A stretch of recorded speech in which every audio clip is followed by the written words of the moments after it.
This war is a simple black and white thing. Either Putin is evil or NATO started it. But when did the war in Ukraine really start? And who really started it?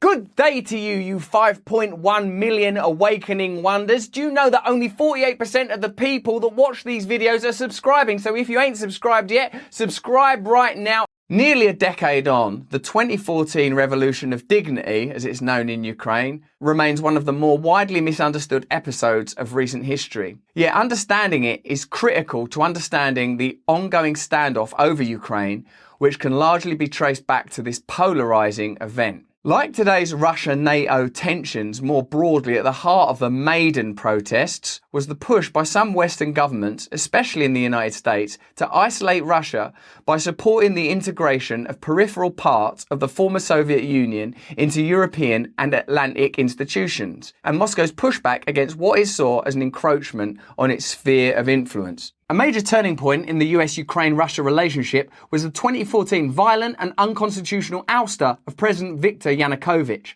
Elected in 2010, a vote heavily split between Eastern and Western Ukraine.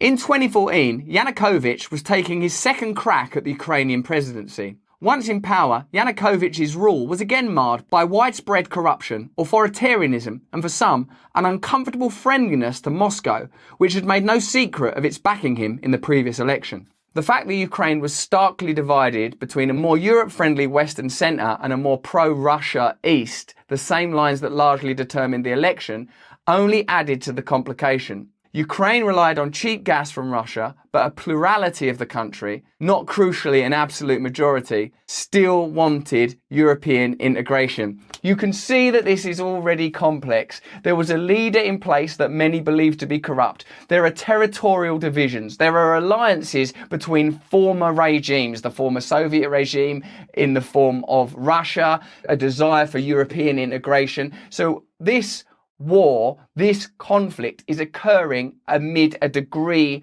of complexity. His political career was caught in the same bind, with his party formerly allied to Vladimir Putin's own United Russia party. His pro-Russia base wanted to see closer relations with its neighbour. But the oligarchs, who were the real reason he'd gotten anywhere near the presidency, were financially entangled with the West. And they feared competition to their grip on the country from across the Russian border. All the while, two geopolitical powers in the form of Washington and Moscow hoped to use these cleavages, grow up, to draw the country into their respective orbits. Backdrop to the 2014 coup and annexation cannot be understood without looking at the US strategy to open Ukrainian markets to foreign investors and give control of its economy to giant multinational corporations. What?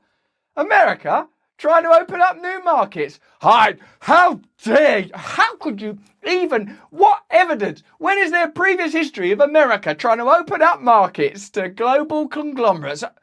Oh yeah, always, all the time, with every single war there's ever been. A key tool for this has been the International Monetary Fund, which leverages aid loans to push governments to adopt policies friendly to foreign investors. The IMF is funded by and represents Western financial capital and governments and has been at the forefront of efforts to reshape economies around the world for decades, often with disastrous results. The civil war in Yemen and the coup in Bolivia both followed a rejection of IMF terms. Oh, what a coincidence. Are you slowly awakening to the realities of geopolitics and the way that it is underwritten by required outcomes of corporate interests? In Ukraine, the IMF had long planned to implement a series of economic reforms to make the country more attractive to investors.